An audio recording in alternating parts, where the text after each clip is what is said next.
The Great God Pan by Arthur Machen. Chapter 1. The Experiment. I'm glad you came, Clark. Very glad indeed. I was not sure you could spare the time.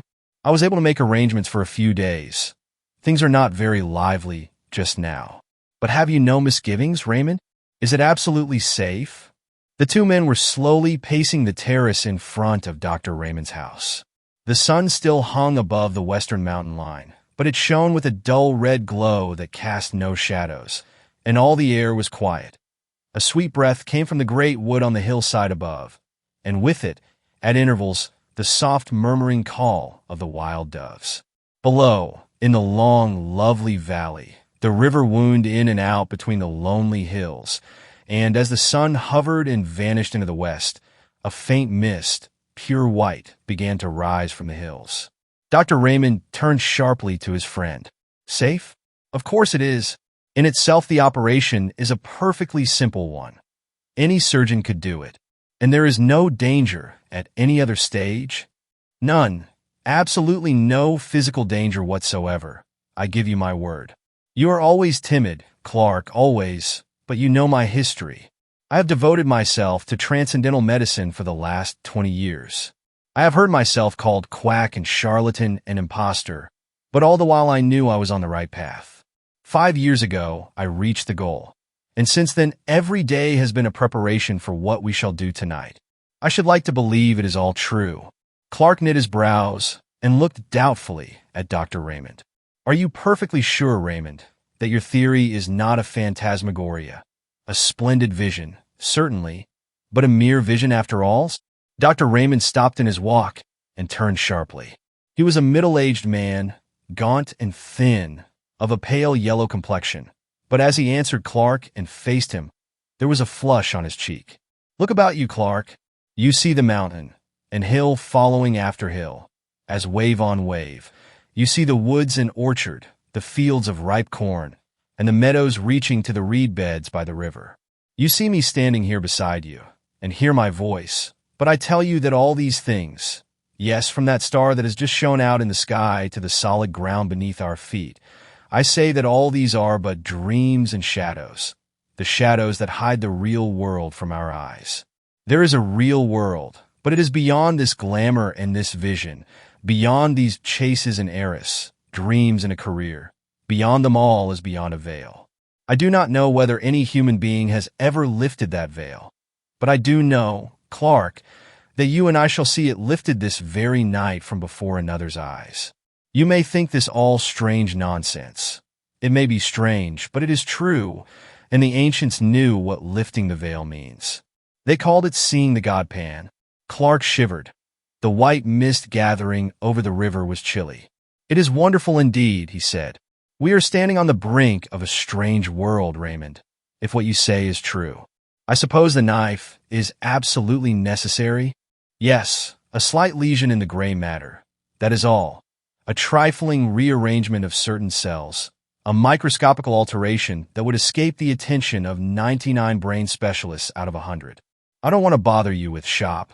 Clark, I might give you a mass of technical detail which would sound very imposing, and would leave you as enlightened as you are now. But I suppose you have read casually in out-of-the-way corners of your paper that immense strides have been made recently in the physiology of the brain. I saw a paragraph the other day about Digby's theory and Brown-Faber's discoveries. Theories and discoveries. Where they are standing now, I stood 15 years ago, and I need not tell you that I have not been standing still for the last 15 years. It will be enough if I say that 5 years ago, I made the discovery that I alluded to when I said that 10 years ago, I reached the goal. After years of labor, after years of toiling and groping in the dark, after days and nights of disappointments and sometimes of despair, in which I used now and then to tremble and grow cold with the thought that perhaps there were others seeking for what I sought, at last, after so long, a pang of sudden joy thrilled my soul, and I knew the long journey was at an end. By what seemed then and still seems a chance, the suggestion of a moment's idle thought followed up upon familiar lines and paths that I had tracked 100 times already. The great truth burst upon me, and I saw, mapped out in lines of sight, a whole world, a sphere unknown, continents and islands, and great oceans in which no ship has sailed, to my belief, since a man first lifted up his eyes and beheld the sun, and the stars of heaven, and the quiet earth beneath. You will think this all high-flown language, Clark, but it is hard to be literal. And yet, I do not know whether what I am hinting at cannot be set forth in plain and lonely terms. For instance, this world of ours is pretty well girded now with the telegraph wires and cables. Thought, with something less than the speed of thought, flashes from sunrise to sunset, from north to south, across the floods and the desert places. Suppose that an electrician of today were suddenly to perceive that he and his friends have merely been playing with pebbles and mistaking them for the foundations of the world. Suppose that such a man saw uttermost space lie open before the current, and words of men flash forth to the sun, and beyond the sun into the systems beyond, and the voice of articulate speaking men echo in the waste void that bounds our thought. As analogies go, that is a pretty good analogy of what I have done. You can understand now a little of what I felt as I stood here one evening. It was a summer evening, and the valley looked much as it does now. I stood here and saw before me the unutterable, the unthinkable gulf that yawns profound between two worlds, the world of matter and the world of spirit. I saw the great, empty deep stretch dim before me, and in that instant a bridge of light leapt from the earth to the unknown shore, and the abyss was spanned. You may look in Brown Faber's book, if you like, and you will find that to the present day men of science are unable to account for the presence, or to specify the functions of a certain group of nerve cells in the brain. That group is, as it were, land to let, a mere waste place for fanciful theories. I am not in the position of Brown Faber and the specialists. I am perfectly instructed as to the possible functions of those nerve centers in the scheme of things. With a touch, I can bring them into play. With a touch, I say, I can set free the current. With a touch, I can complete the communication between this world of sense. And we shall be able to finish the sentence later on. Yes, the knife is necessary, but think what that knife will effect. It will level utterly the solid wall of sense. And probably, for the first time since man was made, a spirit will gaze on a spirit world. Clark, Mary will see the god Pan. But you remember what you wrote to me? I thought it would be requisite that she... He whispered the rest into the doctor's ear. Not at all, not at all. That is nonsense. I assure you. Indeed, it is better as it is. I am quite certain of that. Consider the matter well, Raymond. It's a great responsibility. Something might go wrong. You would be a miserable man for the rest of your days. No, I think not, even if the worst happened. As you know, I rescued Mary from the gutter and from almost certain starvation when she was a child. I think her life is mine, to use as I see fit. Come, it's getting late. We had better go in. Dr. Raymond led the way into the house, through the hall, and down a long, dark passage. He took a key from his pocket and opened a heavy door and motioned Clark into his laboratory.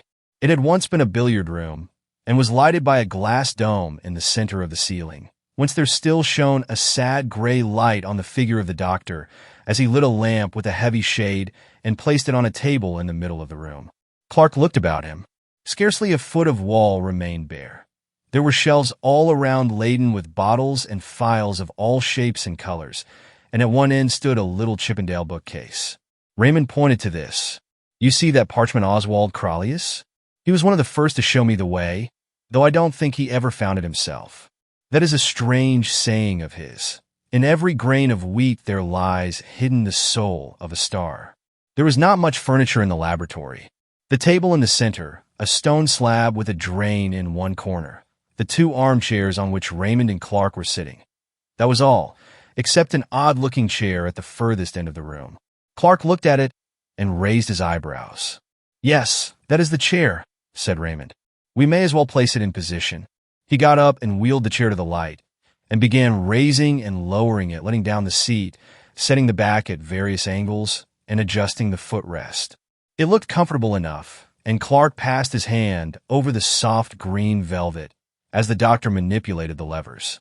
Now, Clark, make yourself quite comfortable. I have a couple hours' work before me. I was obliged to leave certain matters to the last.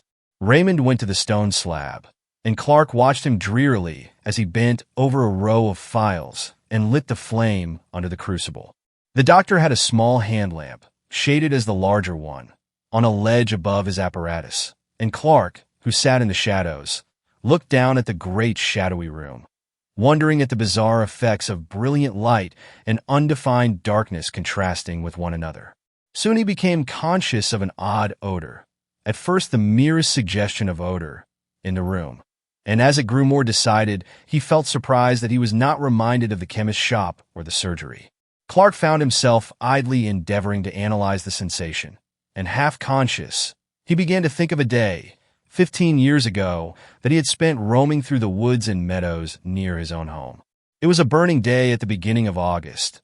The heat had dimmed the outlines of all things and all distances with a faint mist, and people who observed the thermometer spoke of an abnormal register, of a temperature that was almost tropical.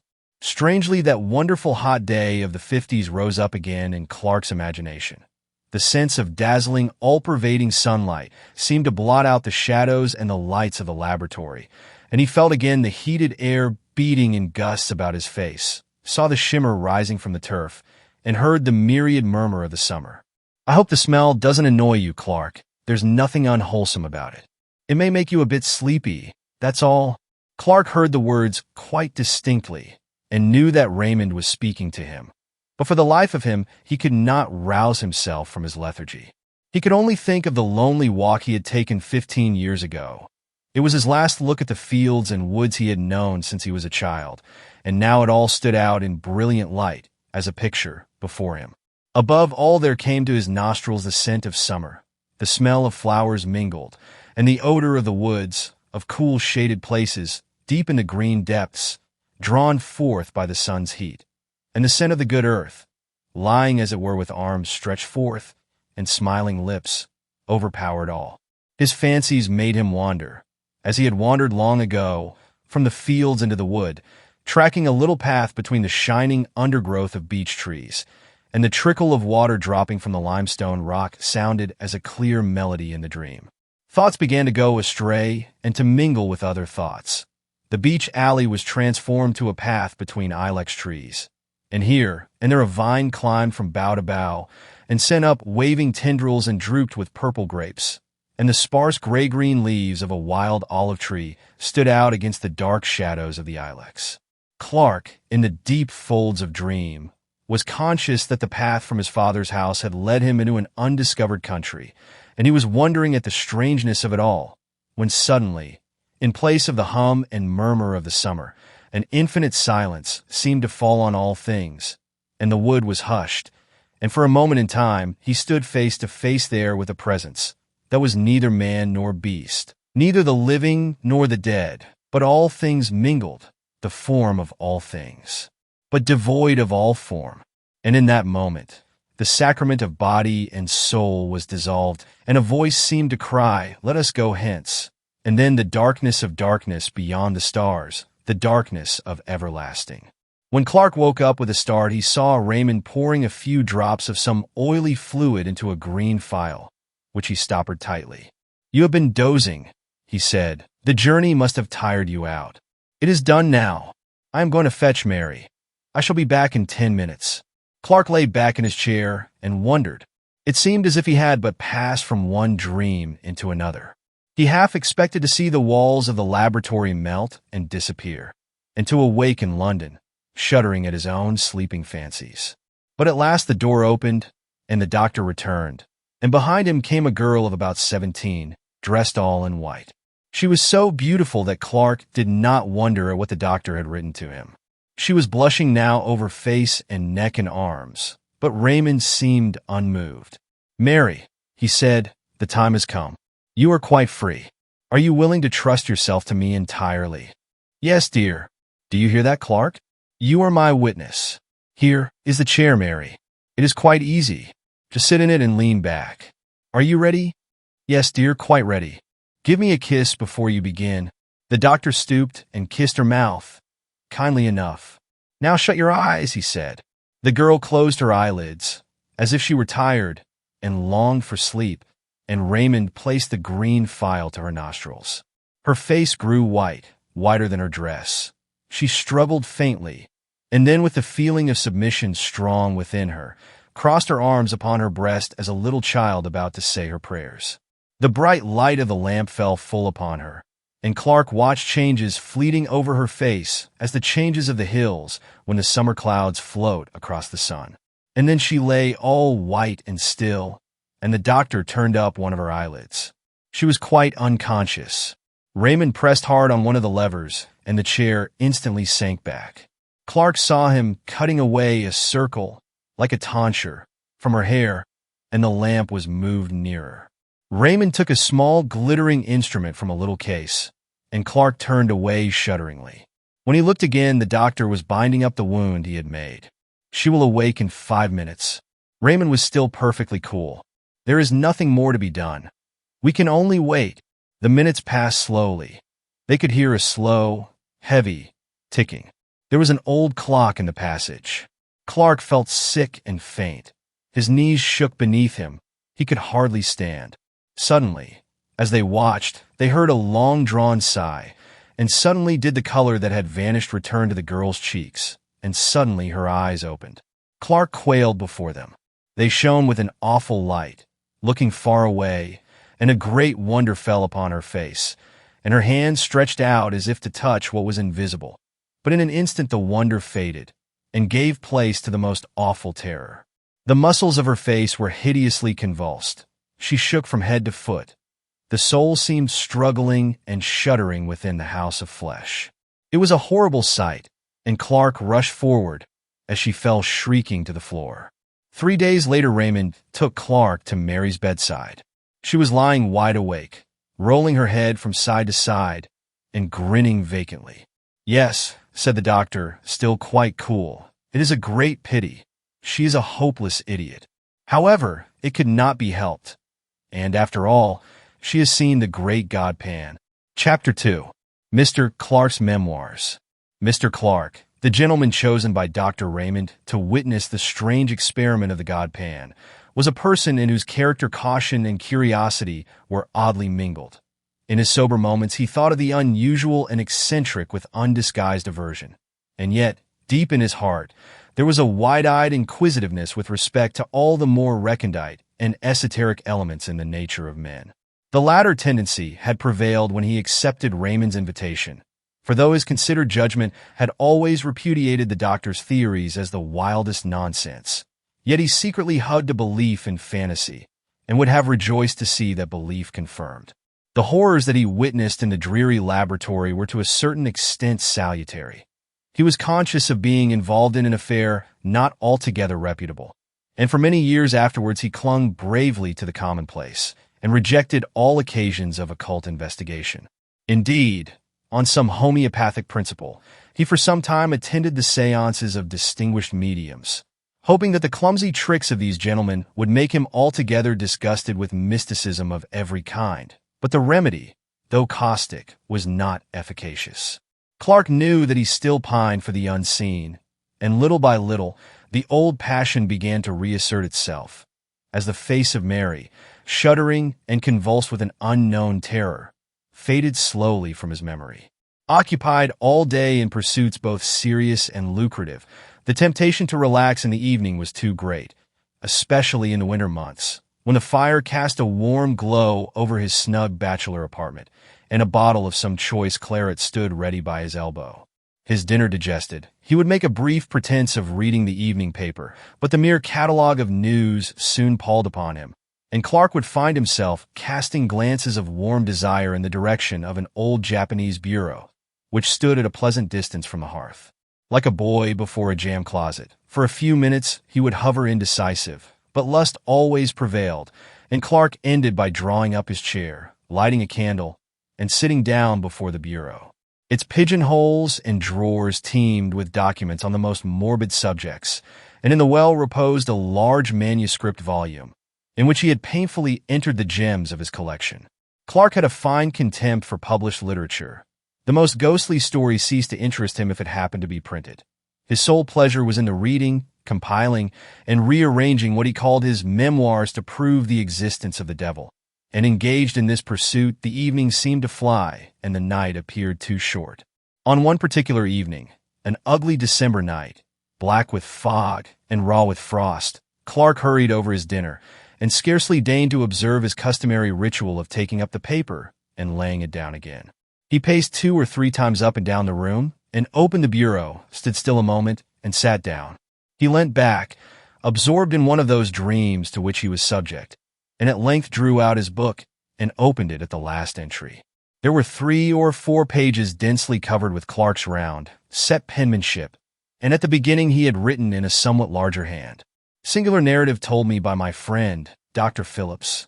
He assures me that all the facts related therein are strictly and wholly true, but refuses to give either the surnames of the persons concerned or the place where these extraordinary events occurred." Mr. Clark began to read over the account for the 10th time, glancing now and then at the pencil notes he had made when it was told him by his friend. It was one of his humors to pride himself on a certain literary ability. He thought well of his style and took pains in arranging the circumstances in dramatic order. He read the following story. The persons concerned in this statement are Helen V., who, if she is still alive, must now be a woman of 23, Rachel M., since deceased, who was a year younger than the above, and Trevor W., an imbecile, aged 18. These persons were, at the period of the story, inhabitants of a village on the borders of Wales, a place of some importance in the time of the Roman occupation, but now a scattered hamlet of not more than 500 souls. It is situated on rising ground, about 6 miles from the sea, and is sheltered by a large and picturesque forest. Some 11 years ago, Helen V. came to the village under rather peculiar circumstances. It is understood that she, being an orphan, was adopted in her infancy by a distant relative, who brought her up in his own house until she was 12 years old. Thinking, however, that it would be better for the child to have playmates of her own age, he advertised in several local papers for a good home in a comfortable farmhouse for a girl of 12, and this advertisement was answered by Mr. R., a well-to-do farmer in the above-mentioned village. His references proving satisfactory, the gentleman sent his adopted daughter to Mr. R., with a letter in which he stipulated that the girl should have a room to herself, and stated that her guardians need be at no trouble in the matter of education, as she was already sufficiently educated for the position in life which she would occupy. In fact, Mr. R. was given to understand that the girl be allowed to find her own occupations and to spend her time almost as she liked. Mr. R. duly met her at the nearest station, a town 7 miles away from his house, and seems to have remarked nothing extraordinary about the child except that she was reticent as to her former life and her adopted father. She was, however, of a very different type from the inhabitants of the village. Her skin was a pale, clear olive, and her features were strongly marked and of a somewhat foreign character. She appears to have settled down easily enough in a farmhouse life, and became a favorite with the children, who sometimes went with her on her rambles in the forest, for this was her amusement. Mr. R. states that he has known her to go out by herself directly after their early breakfast, and not return till after dusk, and that, feeling uneasy at a young girl being out alone for so many hours, he communicated with her adopted father, who replied in a brief note that Helen must do as she chose. In the winter, when the forest paths are impassable, she spent most of her time in her bedroom, where she slept alone, according to the instructions of her relative. It was on one of these expeditions to the forest that the first of the singular incidents with which this girl is connected occurred, the date being about a year after her arrival at the village. The preceding winter had been remarkably severe, the snow drifting to a great depth, and the frost continuing for an unexampled period, and the summer following was as noteworthy for its extreme heat. On one of the very hottest days in this summer, Helen V. left the farmhouse for one of her long rambles in the forest, taking with her, as usual, some bread and meat for lunch. She was seen by some men in the fields making for the old Roman road, a green causeway which traverses the highest part of the wood, and they were astonished to observe that the girl had taken off her hat, though the heat of the sun was already tropical. As it happened, a laborer, Joseph W. by name, was working in the forest near the Roman road, and at 12 o'clock his little son, Trevor, brought the man his dinner of bread and cheese. After the meal, the boy, who was about 7 years old at the time, left his father at work, and, as he said, went to look for flowers in the wood, and the man, who could hear him shouting with delight at his discoveries, felt no uneasiness. Suddenly, however, he was horrified at hearing the most dreadful screams, evidently the result of great terror, proceeding from the direction in which his son had gone, and he hastily threw down his tools and ran to see what had happened. Tracing his path by the sound, he met the little boy, who was running headlong and was evidently terribly frightened, and on questioning him the man elicited that after picking a posy of flowers he felt tired and lay down on the grass and fell asleep. He was suddenly awakened, as he stated, by a peculiar noise, a sort of singing he called it, and on peeping through the branches he saw Helen V. playing on the grass with a strange naked man, who he seemed unable to describe more fully. He said he felt dreadfully frightened and ran away crying for his father. Joseph W. proceeded in the direction indicated by his son, and found Helen V. sitting on the grass in the middle of a glade or open space left by charcoal burners. He angrily charged her with frightening his little boy, but she entirely denied the accusation and laughed at the child's story of a strange man, to which he himself did not attach much credence. Joseph W. came to the conclusion that the boy had woke up with a sudden fright, as children sometimes do, but Trevor persisted in his story and continued in such evident distress that at last his father took him home, hoping that his mother would be able to soothe him. For many weeks, however, the boy gave his parents much anxiety. He became nervous and strange in his manner, refusing to leave the cottage by himself, and constantly alarming the household by waking in the night with cries of the man in the wood. "Father! Father!" In course of time, however, the impression seemed to have worn off, and about 3 months later he accompanied his father to the home of a gentleman in the neighborhood, for whom Joseph W. occasionally did work. The man was shown into the study, and the little boy was left sitting in the hall, and a few minutes later, while the gentleman was giving W. his instructions, they were both horrified by a piercing shriek and the sound of a fall, and rushing out they found the child lying senseless on the floor, his face contorted with terror. The doctor was immediately summoned, and after some examination, he pronounced the child to be suffering from a kind of fit, apparently produced by a sudden shock. The boy was taken to one of the bedrooms, and after some time recovered consciousness, but only to pass into a condition described by the medical man as one of violent hysteria.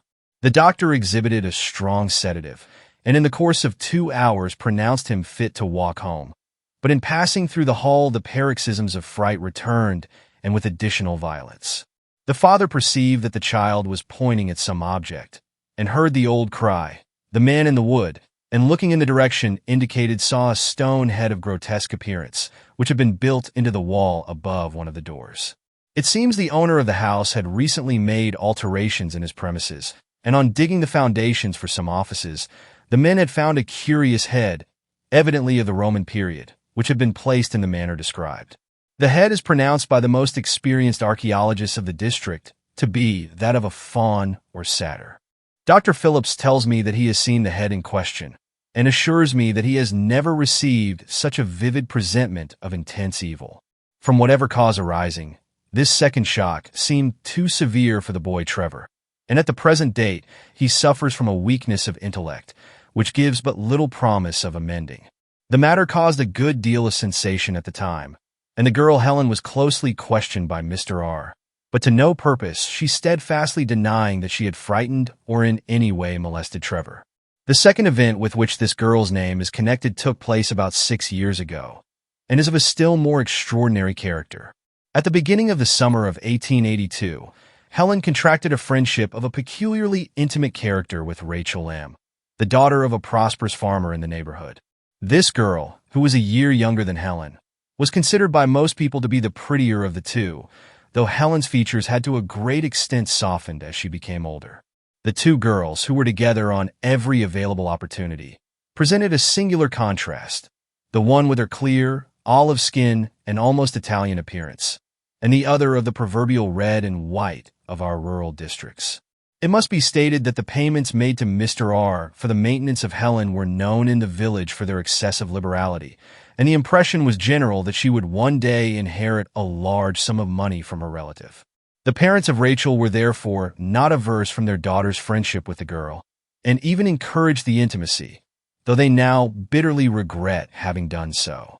Helen still retained her extraordinary fondness for the forest, and on several occasions Rachel accompanied her, the two friends setting out early in the morning, and remaining in the wood until dusk. Once or twice after these excursions, Mrs. M thought her daughter's manner rather peculiar. She seemed languid and dreamy, and as it has been expressed, different from herself, but these peculiarities seemed to have been thought too trifling for remark. One evening, however, after Rachel had come home, her mother heard a noise which sounded like suppressed weeping in the girl's room, and on going in found her lying, half undressed, upon the bed, evidently in the greatest distress. As soon as she saw her mother, she exclaimed, Mother, why did you let me go to the forest with Helen?" Mrs. M was astonished at so strange a question and proceeded to make inquiries. Rachel told her a wild story. She said, Clark closed the book with a snap and turned his chair towards the fire. When his friend sat one evening in that very chair and told his story, Clark had interrupted him at a point a little subsequent to this, had cut short his words in a paroxysm of horror. "My God," he had exclaimed, think what you are saying. It is too incredible, too monstrous.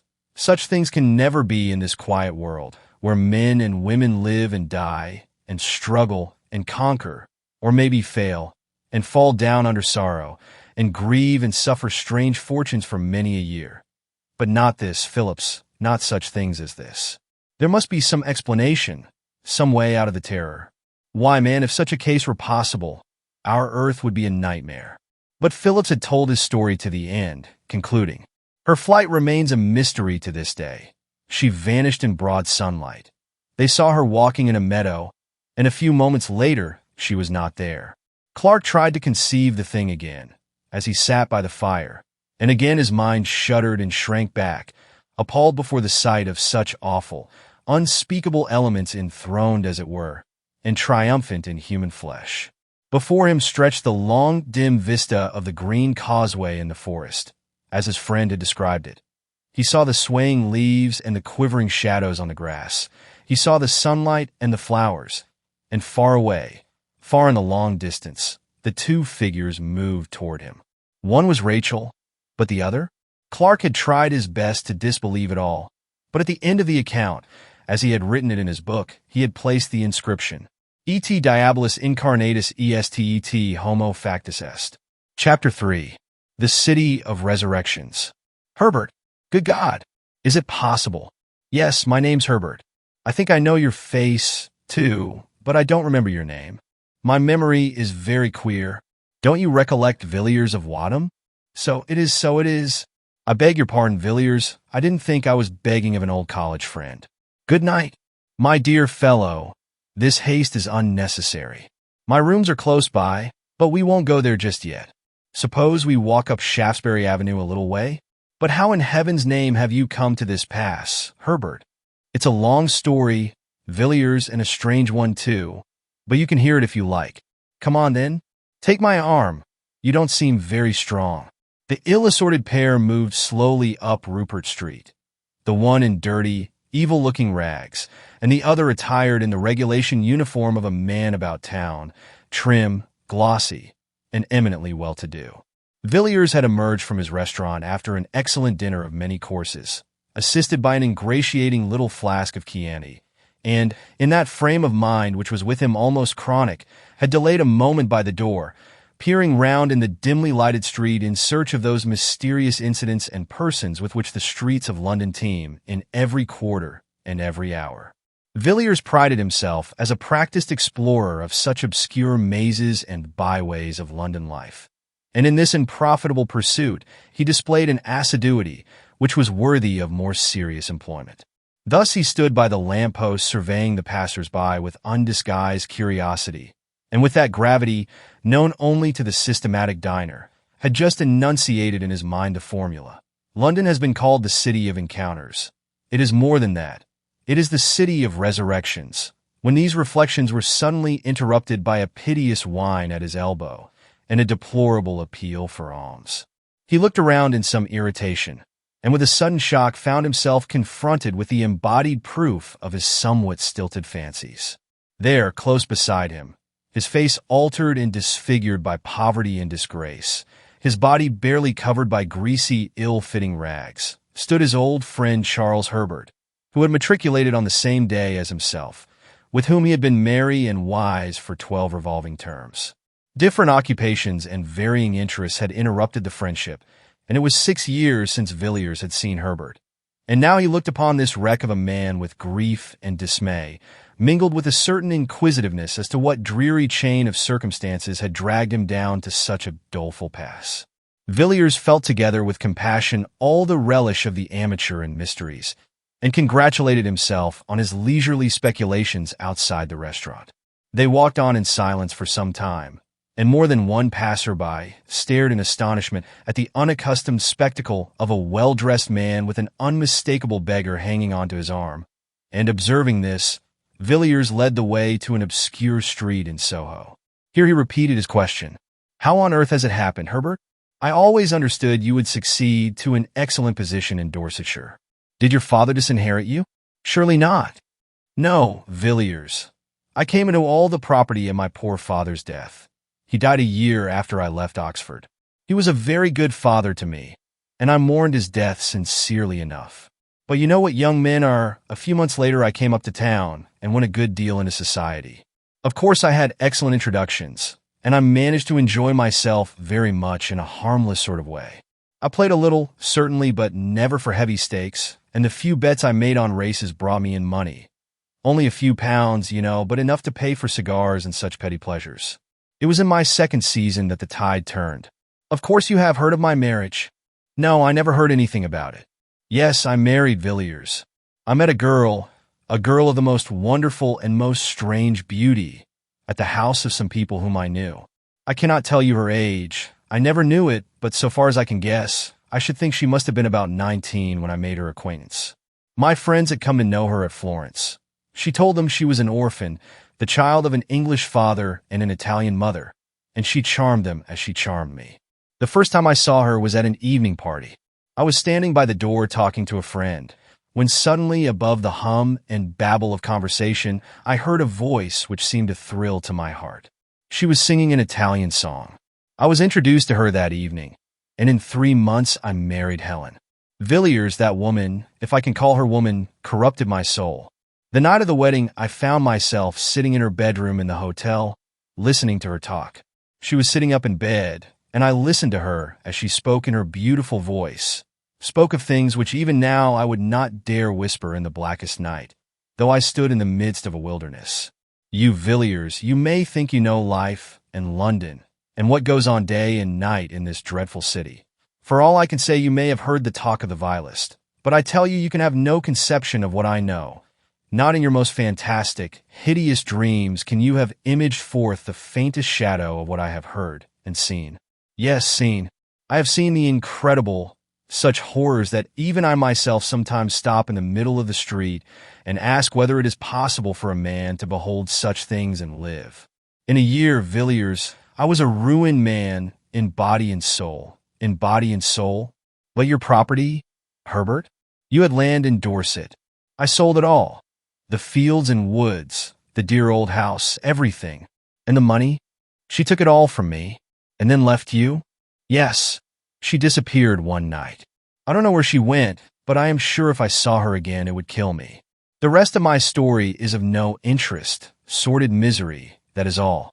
You may think, Villiers, that I have exaggerated and talked for effect, but I have not told you half. I could tell you certain things which would convince you, but you would never know a happy day again. You would pass the rest of your life, as I passed mine, a haunted man, a man who has seen hell. Villiers took the unfortunate man to his rooms and gave him a meal. Herbert could eat little and scarcely touch the glass of wine set before him. He sat moody and silent by the fire, and seemed relieved when Villiers sent him away with a small present of money. "By the way, Herbert," said Villiers, as they parted at the door, "what was your wife's name? You said Helen, I think?" "Helen what?" "The name she passed under when I met her was Helen Vaughan, but what her real name was I can't say. I don't think she had a name. No, not in that sense. Only human beings have names, Villiers. I can't say any more. Goodbye. Yes, I will not fail to call if I see any way in which you can help me. Good night." The man went out into the bitter night, and Villiers returned to his fireside. There was something about Herbert which shocked him inexpressibly. not his poor rags nor the marks which poverty had set upon his face, but rather an indefinite terror which hung about him like a mist. He had acknowledged that he himself was not devoid of blame. The woman, he had avowed, had corrupted him body and soul, and Villiers felt that this man, once his friend, had been an actor in scenes evil beyond the power of words. His story needed no confirmation. He himself was the embodied proof of it. Villiers mused curiously over the story he had heard, and wondered whether he had heard both the first and the last of it. No, he thought, certainly not the last, probably only the beginning. A case like this is like a nest of Chinese boxes. You open one after the other and find a quaint workmanship in every box. Most likely poor Herbert is merely one of the outside boxes. There are stranger ones to follow. Villiers could not take his mind away from Herbert and his story, which seemed to grow wilder as the night wore on. The fire seemed to burn low, and the chilly air of the morning crept into the room. Villiers got up with a glance over his shoulder, and, shivering slightly, went to bed. A few days later he saw at his club a gentleman of his acquaintance, named Austin, who was famous for his intimate knowledge of London life, both in its tenebrous and luminous phases. Villiers, still full of his encounter in Soho and its consequences, thought Austin might possibly be able to shed some light on Herbert's history, and so after some casual talk he suddenly put the question, "Do you happen to know anything of a man named Herbert? Charles Herbert?" Austin turned round sharply and stared at Villiers with some astonishment. "Charles Herbert? Weren't you in town 3 years ago?" "No." "Then you have not heard of the Paul Street case?" "It caused a good deal of sensation at the time." "What was the case?" "Well, a gentleman, a man of very good position, was found dead, stark dead, in the area of a certain house in Paul Street, off Tottenham Court Road. Of course the police did not make the discovery. If you happen to be sitting up all night and have a light in your window, the constable will ring the bell, but if you happen to be lying dead in somebody's area, you will be left alone. In this instance, as in many others, the alarm was raised by some kind of vagabond. I don't mean a common tramp or a public house loafer, but a gentleman whose business or pleasure, or both, made him a spectator of the London streets at 5 o'clock in the morning.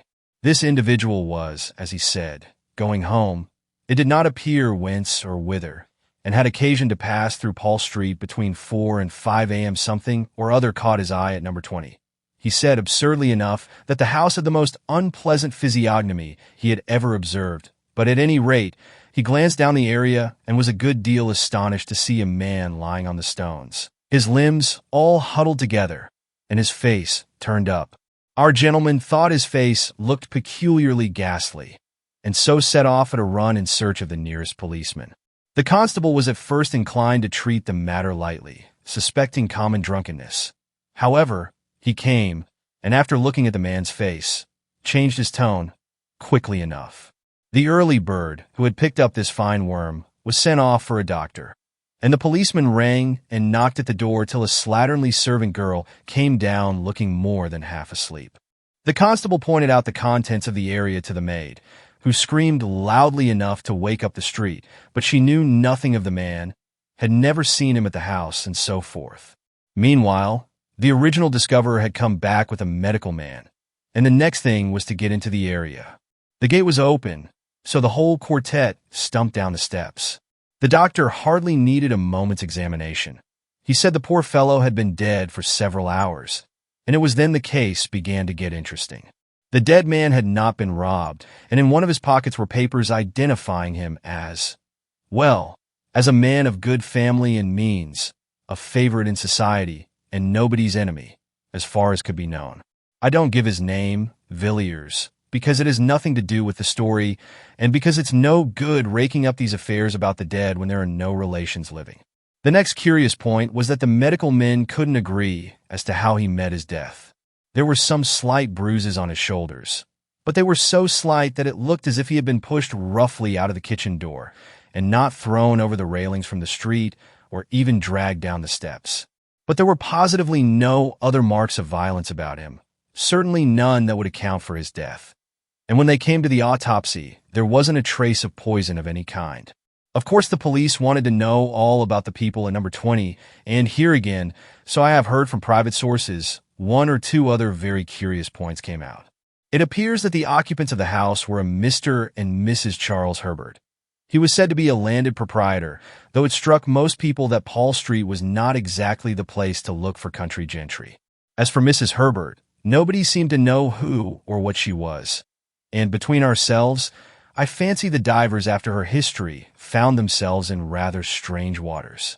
Of course, they both denied knowing anything about the deceased, and in default of any evidence against them, they were discharged. But some very odd things came out about them. Though it was between 5 and 6 in the morning when the dead man was removed, a large crowd had collected, and several of the neighbors ran to see what was going on.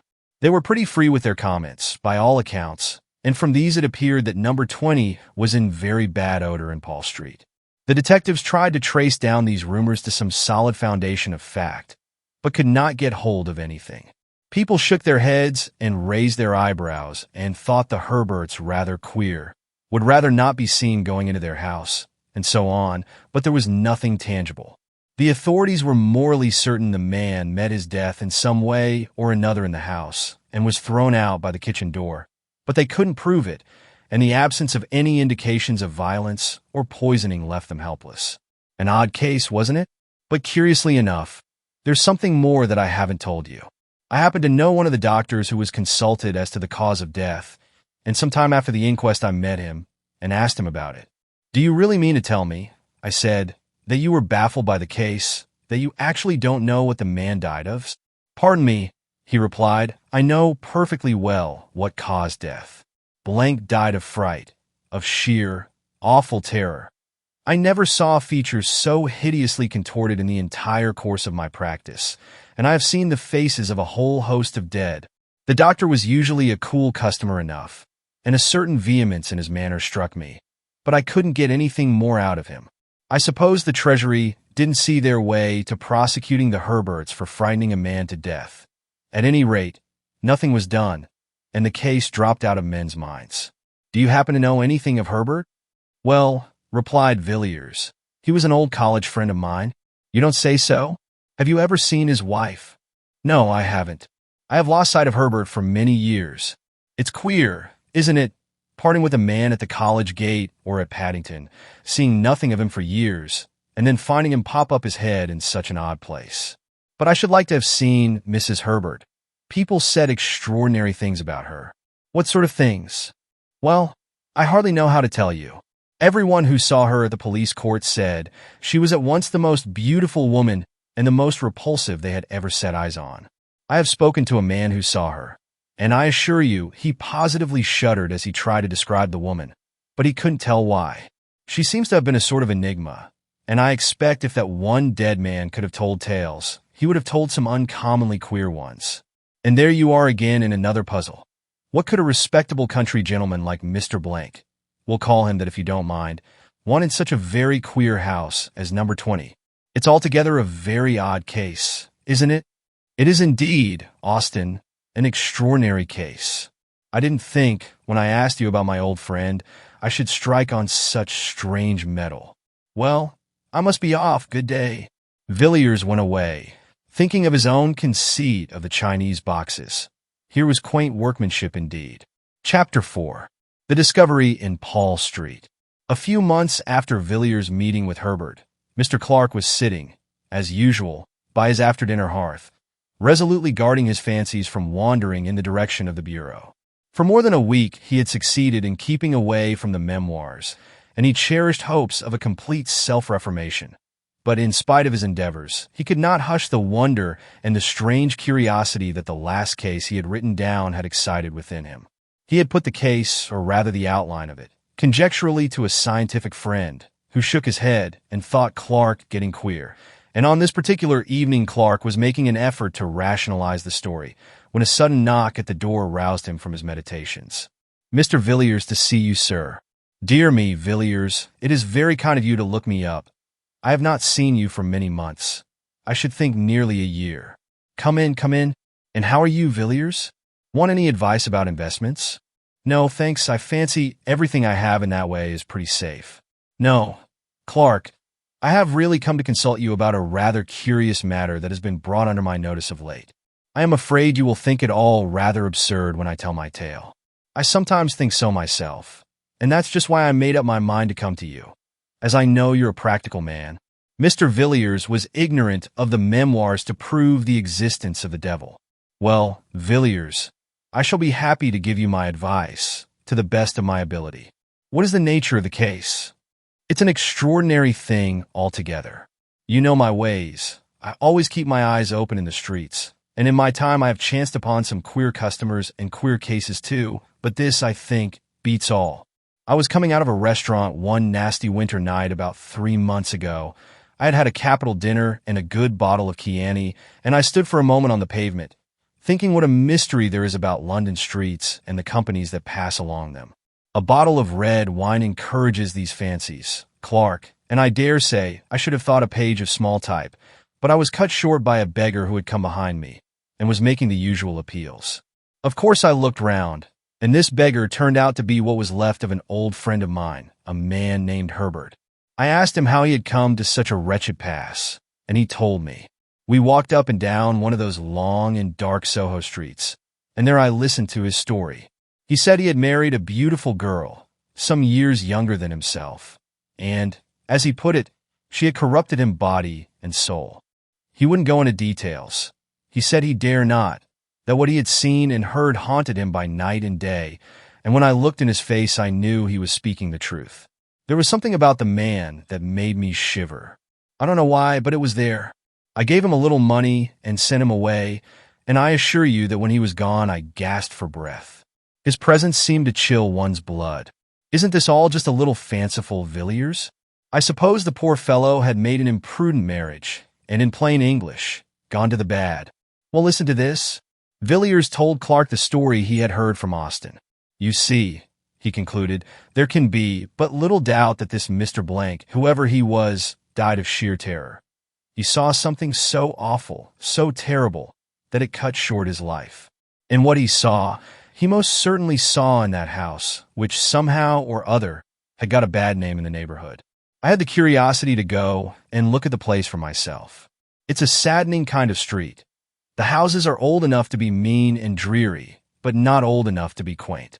As far as I could see, most of them are let in lodgings, furnished and unfurnished, and almost every door has 3 bells to it. Here and there the ground floors have been made into shops of the commonest kind. It's a dismal street in every way. I found number 20 was to let, and I went to the agents and got the key. Of course I should have heard nothing of the Herberts in that quarter, but I asked the man, fair and square, how long they had left the house and whether there had been other tenants in the meanwhile. He looked at me queerly for a minute and told me the Herberts had left immediately after the unpleasantness, as he called it, and since then the house had been empty. Mr. Villiers paused for a moment. I have always been rather fond of going over empty houses.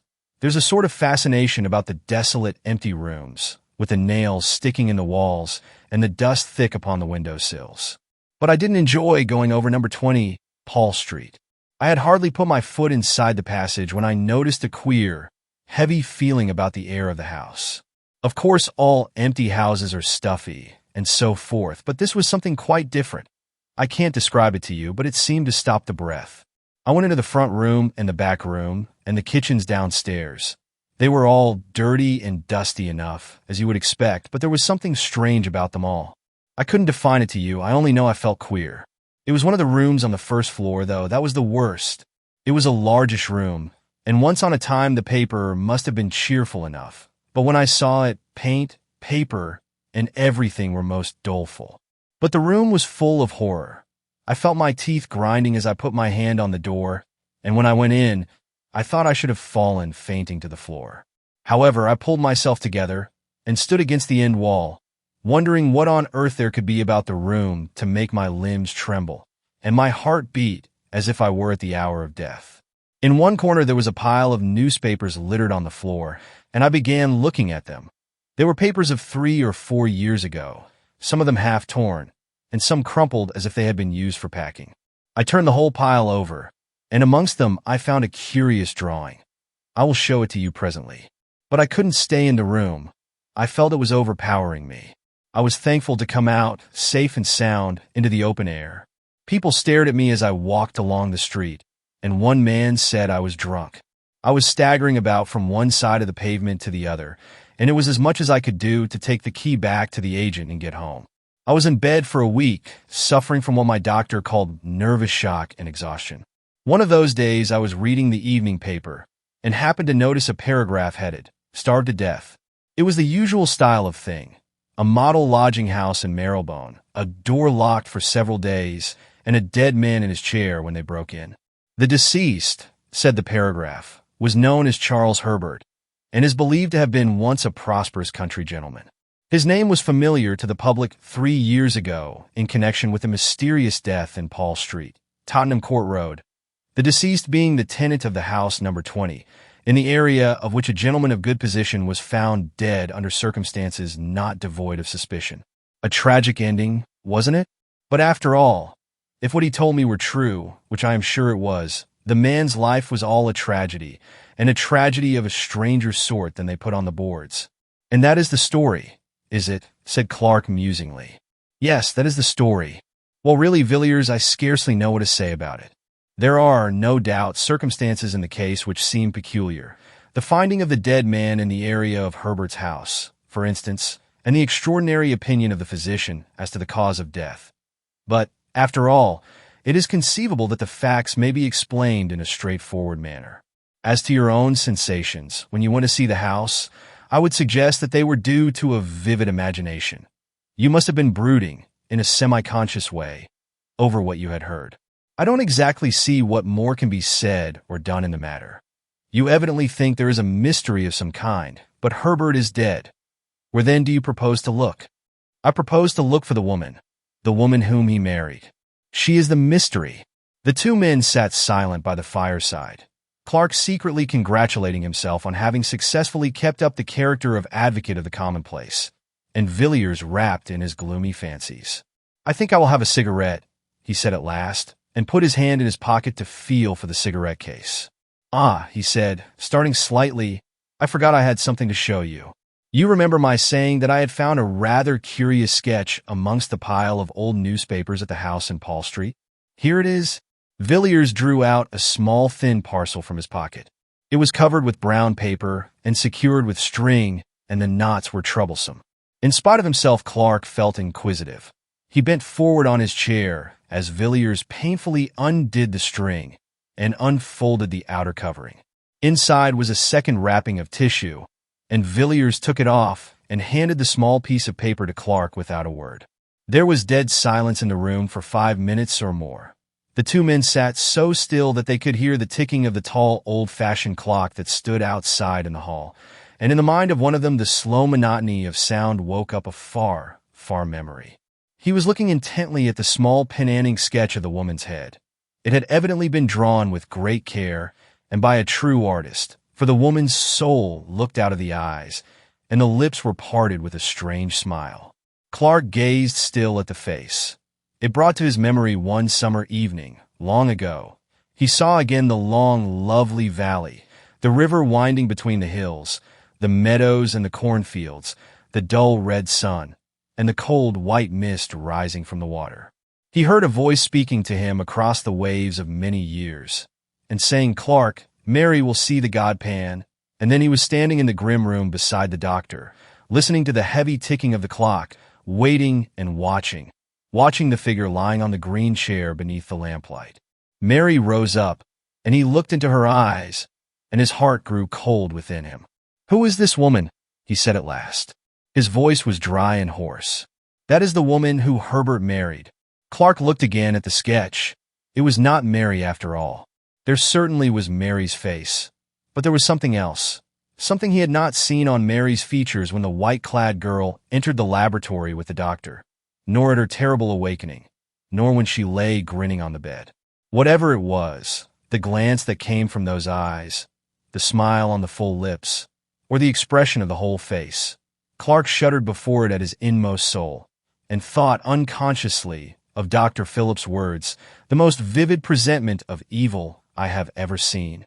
He turned the paper over mechanically in his hand and glanced at the back. Good God! Clark, what is the matter? You are as white as death. Villiers had started wildly from his chair, as Clark fell back with a groan, and let the paper drop from his hands. I don't feel very well, Villiers. I am subject to these attacks. Pour me out a little wine. Thanks, that will do. I shall feel better in a few minutes. Villiers picked up the fallen sketch and turned it over as Clark had done. You saw that, he said. That's how I identified it as being a portrait of Herbert's wife, or I should say his widow. How do you feel now? Better, thanks. It was only a passing faintness. I don't think I quite catch your meaning. What did you say enabled you to identify the picture? This word, Helen, was written on the back. Didn't I tell you her name was Helen? Yes, Helen Vaughn. Clark groaned. There could be no shadow of doubt. Now, don't you agree with me, said Villiers, that in the story I have told you tonight, and in the part this woman plays in it, there are some very strange points? Yes, Villiers, Clark muttered. It is a strange story indeed. A strange story indeed. You must give me time to think it over. I may be able to help you, or I may not. Must you be going now? Well, good night, Villiers, good night. Come and see me in the course of a week. Chapter 5. The Letter of Advice. Do you know, Austin, said Villiers, as the two friends were pacing sedately along Piccadilly one pleasant morning in May, do you know I am convinced that what you told me about Paul Street and the Herberts is a mere episode in an extraordinary history? I may as well confess to you that when I asked you about Herbert a few months ago, I had just seen him. You had seen him? Where? He begged of me in the street one night. He was in the most pitiable plight, but I recognized the man, and I got him to tell me his history, or at least the outline of it. In brief, it amounted to this. He had been ruined by his wife. In what manner? He would not tell me. He would only say that she had destroyed him, body and soul. The man is dead now. And what has become of his wife? Ah, that's what I should like to know, and I mean to find her sooner or later. I know a man named Clark, a dry fellow, in fact a man of business, but shrewd enough. You understand my meaning. Not shrewd in the mere business sense of the word, but a man who really knows something about men and life. Well, I laid the case before him, and he was evidently impressed. He said it needed consideration, and asked me to come again in the course of a week. A few days later, I received this extraordinary letter. Austin took the envelope, drew out the letter, and read it curiously. It ran as follows. My dear Villiers, I have thought over the matter on which you consulted me the other night, and my advice to you is this. Throw the portrait into the fire, blot out the story from your mind. Never give it another thought, Villiers, or you will be sorry. You will think, no doubt, that I am in possession of some secret information, and to a certain extent that is the case. But I only know a little. I am like a traveler who has peered over an abyss and has drawn back in terror. What I know is strange enough and horrible enough. But beyond my knowledge there are depths and horrors more frightful still, more incredible than any tale told of winter nights about the fire. I have resolved, and nothing shall shake that resolve, to explore no whit farther. And if you value your happiness, you will make the same determination. Come and see me by all means, but we will talk on more cheerful topics than this. Austin folded the letter methodically and returned it to Villiers. It is certainly an extraordinary letter, he said. What does he mean by the portrait?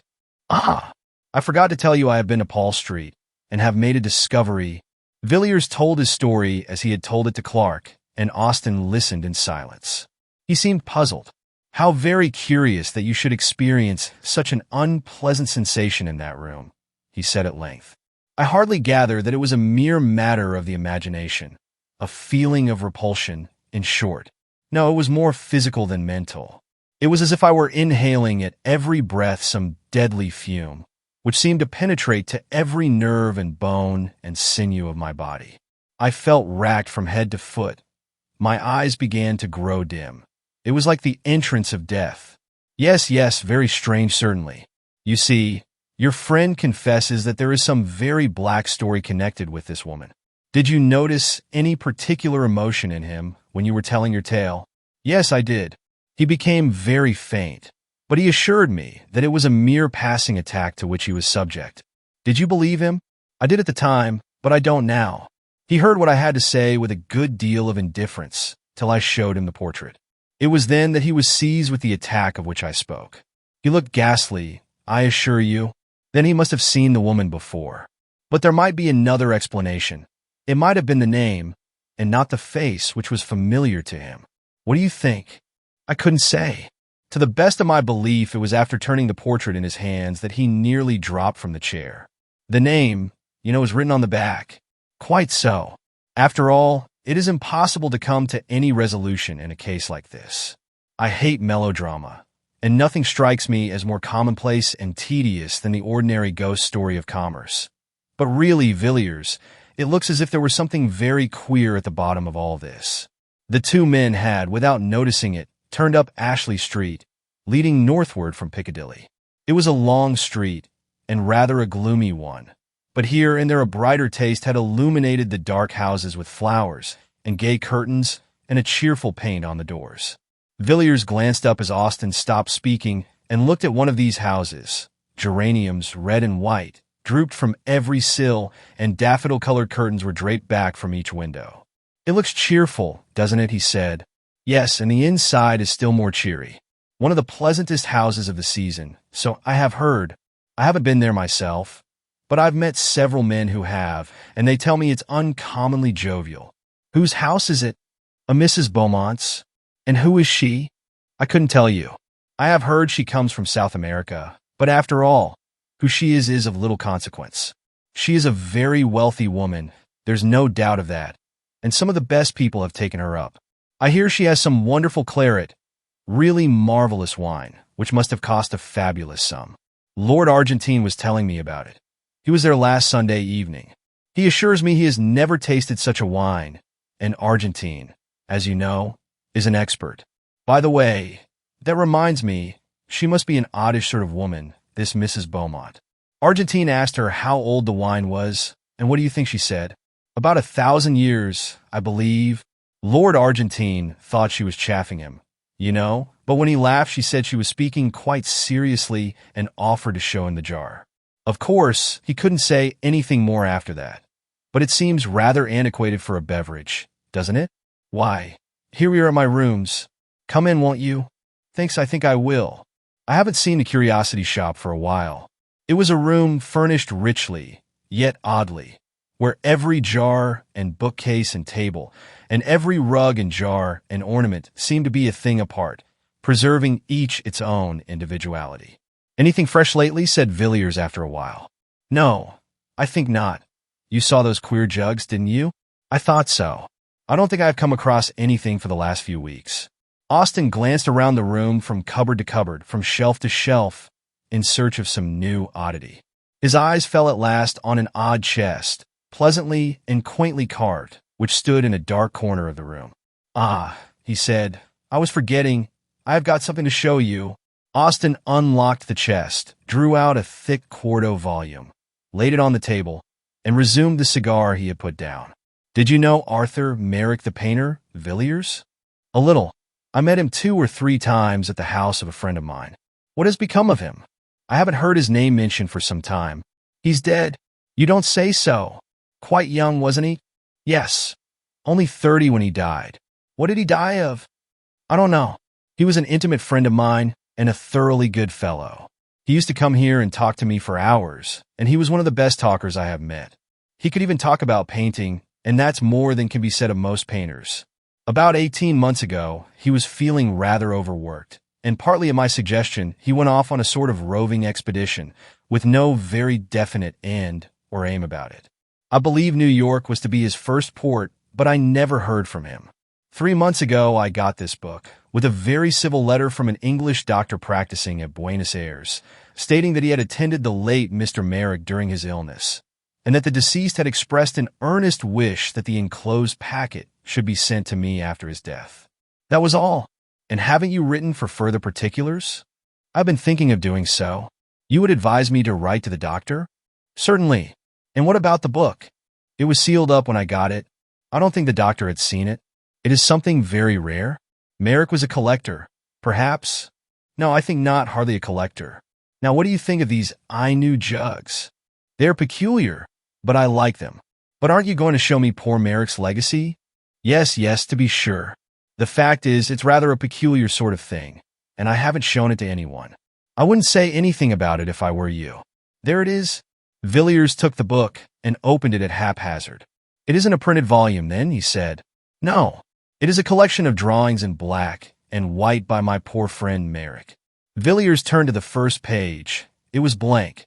The second bore a brief inscription, which he read. "Silit per diem universis, nec sine horror secretus est, lucit nocturnus ignibus, chorus Egyptianum undique personator. Audienter et cantus tibiarum, et tinnitus imbalarum per orum maritimum." On the third page was a design which made Villiers start and look up at Austen. He was gazing abstractedly out of the window. Villiers turned page after page, absorbed in spite of himself, in the frightful Walpurgis night of evil, strange monstrous evil, that the dead artist had set forth in hard black and white. The figures of fauns and satyrs and Aegipans danced before his eyes. The darkness of the thicket, the dance on the mountaintop, the scenes by lonely shores in green vineyards, by rocks and desert places, passed before him, a world before which the human soul seemed to shrink back and shudder. Villiers whirled over the remaining pages. He had seen enough, but the picture on the last leaf caught his eye, as he almost closed the book. "Austen, well, what is it? Do you know who that is?" It was a woman's face, alone on the white page. "Know who it is?" "No, of course not." "I do." "Who is it?" "It is Mrs. Herbert." "Are you sure?" "I am perfectly sure of it." "Poor Merrick. He is one more chapter in her history. But what do you think of the designs?" "They are frightful." "Lock the book up again, Austen. If I were you, I would burn it. It must be a terrible companion, even though it be in a chest." "Yes, they're singular drawings. But I wonder what connection there could be between Merrick and Mrs. Herbert, or what link between her and these designs." "Ah, who can say? It is possible that the matter may end here, and we shall never know, but in my own opinion this Helen Vaughan or Mrs. Herbert is only the beginning. She will come back to London, Austen. Depend on it, she will come back, and we shall hear more about her then. I doubt it will be very pleasant news." Chapter 6. The Suicides. Lord Argentine was a great favorite in London society. At 20 he had been a poor man, decked with the surname of an illustrious family, but forced to earn a livelihood as best he could, and the most speculative of moneylenders would not have entrusted him with £50 on the chance of his ever changing his name for a title, and his poverty for a great fortune. His father had been near enough to the fountain of good things to secure one of the family livings, but the son, even if he had taken orders, would scarcely have obtained so much as this, and moreover felt no vocation for the ecclesiastical estate. Thus he fronted the world with no better armor than the bachelor's gown and the wits of a younger son's grandson, with which equipment he contrived in some way to make a very tolerable fight of it. At 25, Mr. Charles Aubernon saw himself still a man of struggles and of warfare with the world. But out of the 7 who stood before him and the high places of his family, 3 only remained. These 3, however, were good lives, but yet not proof against the Zulu assegais and typhoid fever. And so one morning Aubernon woke up and found himself Lord Argentine, a man of 30 who had faced the difficulties of existence and had conquered. The situation amused him immensely, and he resolved that riches should be as pleasant to him as poverty had always been. Argentine, after some little consideration, came to the conclusion that dining, regarded as a fine art, was perhaps the most amusing pursuit open to fallen humanity, and thus his dinners became famous in London, and an invitation to his table a thing covetously desired. After 10 years of lordship and dinners, Argentine still declined to be jaded, still persisted in enjoying life, and by a kind of infection had become recognized as the cause of joy in others, in short, as the best of company. His sudden and tragical death therefore caused a wide and deep sensation. People could scarcely believe it, even though the newspaper was before their eyes, and the cry of mysterious death of a nobleman came ringing up from the street. But there stood the brief paragraph. Lord Argentine was found dead this morning by his valet under distressing circumstances. It is stated that there can be no doubt that his lordship committed suicide, though no motive can be assigned for the act. The deceased nobleman was widely known in society, and much liked for his genial manner and sumptuous hospitality. He is succeeded by, etc., etc. By slow degrees the details came to light, but the case still remained a mystery. The chief witness at the inquest was the deceased valet, who said that the night before his death Lord Argentine had dined with a lady of good position, whose name was suppressed in the newspaper reports. At about 11 o'clock Lord Argentine had returned, and informed his man that he should not require his services till the next morning. A little later the valet had occasion to cross the hall and was somewhat astonished to see his master quietly letting himself out at the front door. He had taken off his evening clothes and was dressed in a Norfolk coat and knickerbockers, and wore a low brown hat. The valet had no reason to suppose that Lord Argentine had seen him, and though his master rarely kept late hours, thought little of the occurrence till the next morning, when he knocked at the bedroom door at 8:45 as usual. He received no answer, and after knocking 2 or 3 times, entered the room, and saw Lord Argentine's body leaning forward at an angle from the bottom of the bed. He found that his master had tied a cord securely to one of the short bedposts, and after making a running noose and slipping it round his neck, the unfortunate man must have resolutely fallen forward, to die by slow strangulation. He was dressed in the light suit in which the valet had seen him go out, and the doctor who was summoned pronounced that life had been extinct for more than 4 hours. All papers, letters, and so forth seemed in perfect order, and nothing was discovered which pointed in the most remote way to any scandal either great or small. Here the evidence ended. Nothing more could be discovered. Several persons had been present at the dinner party at which Lord Argentine had assisted, and to all these he seemed in his usual genial spirits. The valet, indeed, said he thought his master appeared a little excited when he came home, but confessed that the alteration in his manner was very slight, hardly noticeable, indeed. It seemed hopeless to seek for any clue, and the suggestion that Lord Argentine had been suddenly attacked by acute suicidal mania was generally accepted. It was otherwise, however, when within 3 weeks, 3 more gentlemen, one of them a nobleman, and the 2 others men of good position and ample means, perished miserably in the almost precisely the same manner. Lord Swanley was found one morning in his dressing-room, hanging from a peg affixed to the wall, and Mr. Collier Stewart and Mr. Harries had chosen to die as Lord Argentine. There was no explanation in either case.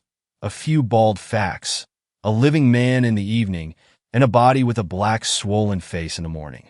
The police had been forced to confess themselves powerless to arrest or to explain the sordid murders of Whitechapel. But before the horrible suicides of Piccadilly and Mayfair, they were dumbfounded, for not even the mere ferocity, which did duty as an explanation of the crimes of the East End, could be of service in the West. Each of these men who had resolved to die a tortured, shameful death was rich, prosperous, and to all appearances in love with the world, and not the acutest research should ferret out any shadow of a lurking motive in either case. There was a horror in the air, and men looked at one another's faces when they met, each wondering whether the other was to be the victim of the 5th nameless tragedy. Journalists sought in vain for their scrapbooks for materials whereof to concoct reminiscent articles, and the morning paper was unfolded in many a house with a feeling of awe. No man knew when or where the next blow would light. A short while after the last of these terrible events, Austin came to see Mr. Villiers. He was curious to know whether Villiers had succeeded in discovering any fresh traces of Mrs. Herbert, either through Clark or by other sources, and he asked the question soon after he had sat down. "No," said Villiers. "I wrote to Clark, but he remains obdurate, and I have tried other channels, but without any result. I can't find out what became of Helen Vaughan after she left Paul Street, but I think she must have gone abroad. But to tell the truth, Austin, I haven't paid much attention to the matter for the last few weeks. I knew poor Harry's intimately, and his terrible death has been a great shock to me, a great shock." "I can well believe it," answered Austin gravely. "You know, Argentine was a friend of mine. If I remember rightly, we were speaking of him that day you came to my rooms." "Yes, it was in connection with that house in Ashley Street, Mrs. Beaumont's house. You said something about Argentine's dining there." "Quite so. Of course you know, it was there Argentine dined the night before his death." "No, I had not heard that." "Oh yes, the name was kept out of the papers to spare Mrs. Beaumont.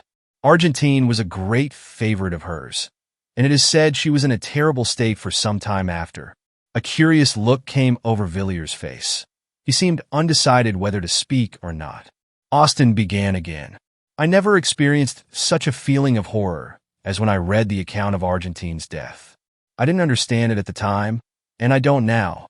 I knew him well, and it completely passes my understanding for what possible cause he, or any of the others for the matter of that, could have resolved in cold blood to die in such an awful manner. You know how men babble away each other's characters in London. You may be sure any buried scandal or hidden skeleton would have been brought to light in such a case as this. But nothing of the sort has taken place. As for the theory of mania, that is very well, of course, for the coroner's jury, but everybody knows that it's all nonsense. Suicidal mania is not smallpox. Austen relapsed into gloomy silence. Villiers sat silent, also watching his friend.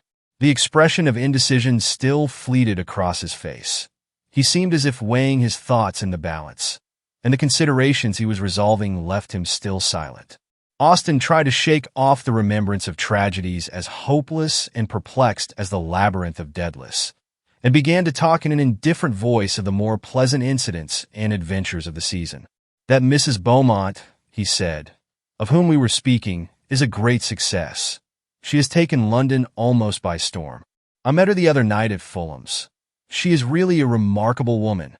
You have met Mrs. Beaumont? Yes. She had quite a court around her. She would be called very handsome, I suppose, and yet there is something about her face which I didn't like.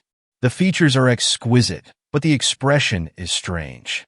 And all the time I was looking at her, and afterwards when I was going home, I had a curious feeling that very expression was in some way or another familiar to me. You must have seen her in the Row. No, I am sure I never set eyes on the woman before.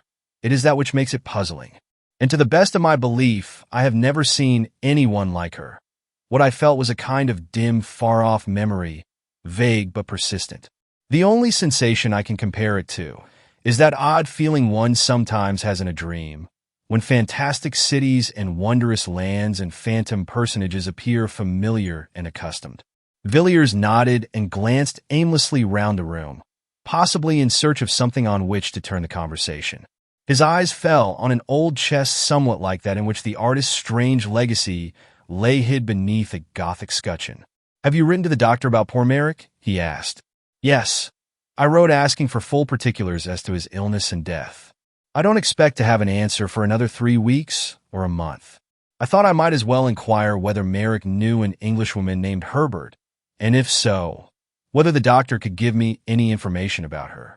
But it's very possible that Merrick fell in with her in New York or Mexico or San Francisco. I have no idea as to the extent or direction of his travels. Yes, and it's very possible that the woman may have more than one name." "Exactly. I wish I had thought of asking you to lend me the portrait of her which you possess. I might have enclosed it in my letter to Dr. Matthews. So you might. That never occurred to me. We might send it now. Hark! What are those boys calling?" While the two men had been talking together, a confused noise of shouting had been gradually growing louder. The noise rose from the eastward and swelled down Piccadilly, drawing nearer and nearer, a very torrent of sound, surging up streets usually quiet, and making every window a frame for a face, curious or excited. The cries and voices came echoing up the silent street where Villiers lived, growing more distinct as they advanced. And as Villiers spoke, an answer rang up from the pavement.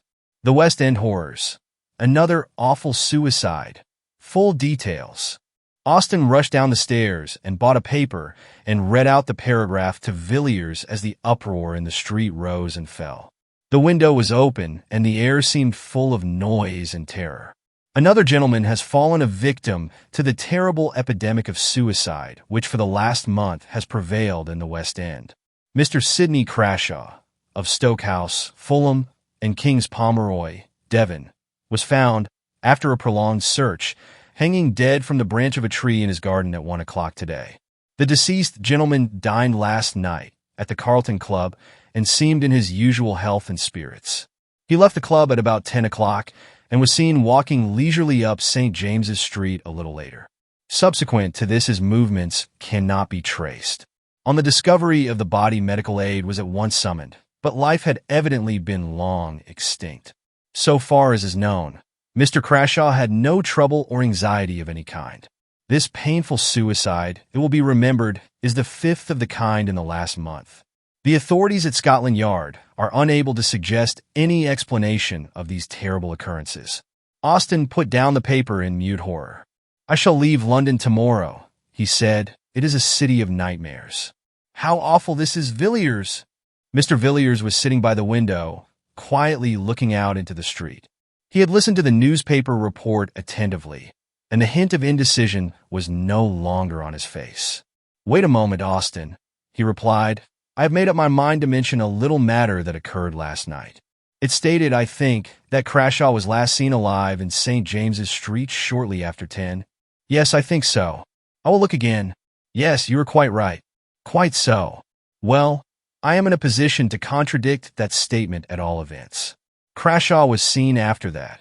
Considerably later indeed. How do you know? Because I happened to see Crashaw myself at about 2 o'clock this morning. You saw Crashaw? You, Villiers?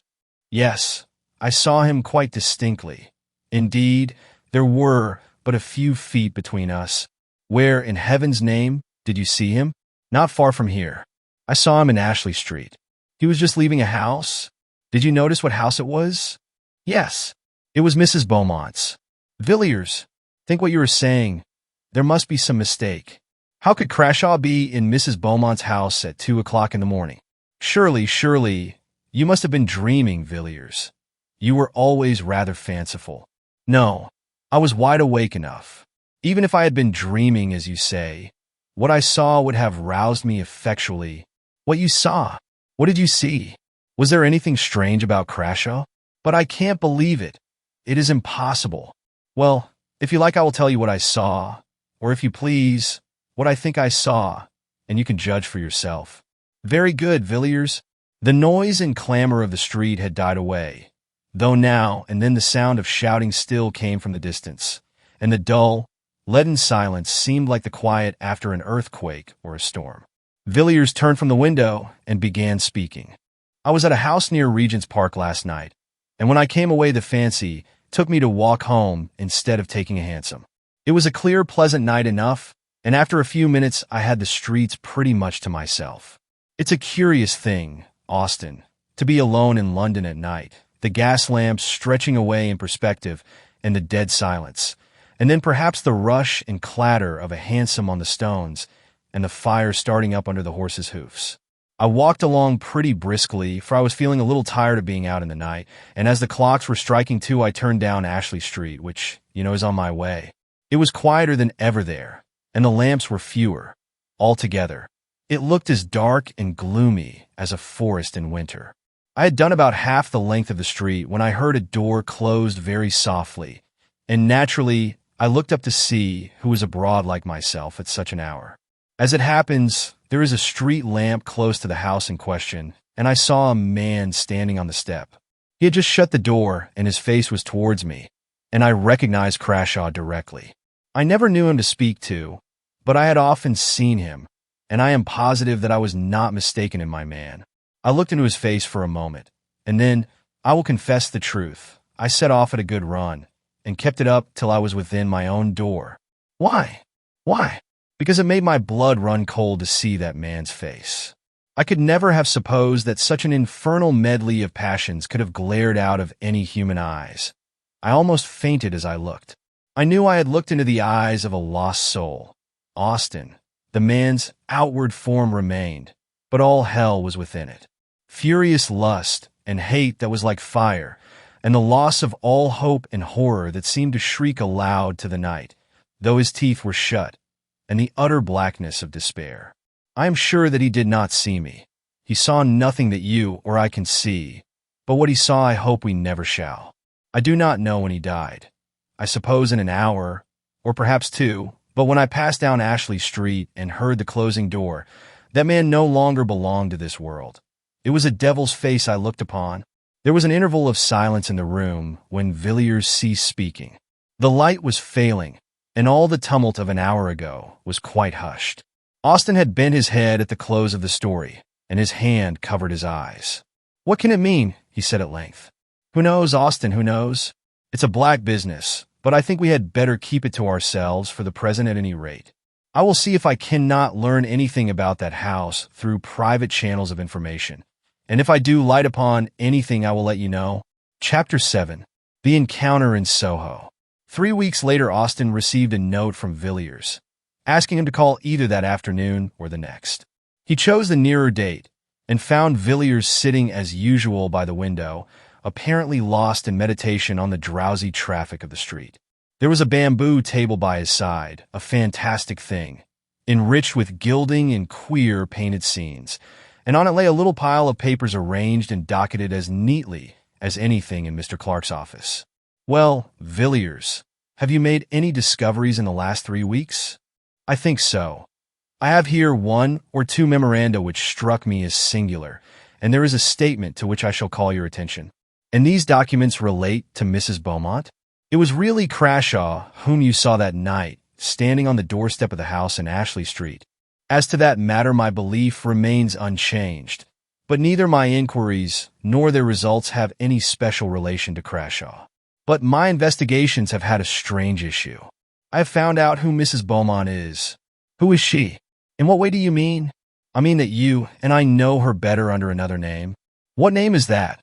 "Herbert." "Herbert." Austin repeated the word, dazed with astonishment. "Yes, Mrs. Herbert of Paul Street, Helen Vaughan of earlier adventures unknown to me." "You had reason to recognize the expression of her face. When you go home, look at the face in Merrick's Book of Horrors, and you will know the sources of your recollection." "And you have proof of this?" "Yes, the best of proof. I have seen Mrs. Beaumont, or shall we say Mrs. Herbert?" "Where did you see her?" "Hardly in a place where you would expect to see a lady who lives in Ashley Street, Piccadilly. I saw her entering a house in one of the meanest and most disreputable streets in Soho. In fact, I had made an appointment, though not with her, and she was precise to both time and place. All this seems very wonderful, but I cannot call it incredible. You must remember, Villiers, that I have seen this woman, in the ordinary adventure of London society, talking and laughing, and sipping her coffee in a commonplace drawing-room with commonplace people. But you know what you were saying?" "I do. I have not allowed myself to be led by surmises or fancies. It was with no thought of finding Helen Vaughan that I searched for Mrs. Beaumont in the dark waters of the life of London. But such has been the issue. You must have been in strange places, Villiers." "Yes, I have been in very strange places. It would have been useless, you know, to go to Ashley Street and ask Mrs. Beaumont to give me a short sketch of her previous history. No, assuming, as I had to assume, that her record was not of the cleanest. It would be pretty certain that at some previous time she must have moved in circles not quite so refined as her present ones. If you see mud at the top of a stream, you may be sure that it was once at the bottom. I went to the bottom. I have always been fond of diving into Queer Street for my amusement, and I found my knowledge of that locality and its inhabitants very useful. It is perhaps needless to say that my friends had never heard the name of Beaumont, and as I had never seen the lady and was quite unable to describe her, I had to set to work in an indirect way. The people there know me. I have been able to do some of them a service now and again, so they made no difficulty about giving their information. They were aware I had no communication direct or indirect with Scotland Yard. I had to cast out a good many lines, though, before I got what I wanted, and when I landed the fish, I did not for a moment suppose it was my fish. But I listened to what I was told out of a constitutional liking for useless information, and I found myself in possession of a very curious story, though, as I imagined, not the story I was looking for. It was to this effect. Some 5 or 6 years ago, a woman named Raymond suddenly made her appearance in the neighborhood to which I am referring. She was described to me as being quite young, probably not more than 17 or 18, very handsome, and looking as if she came from the country.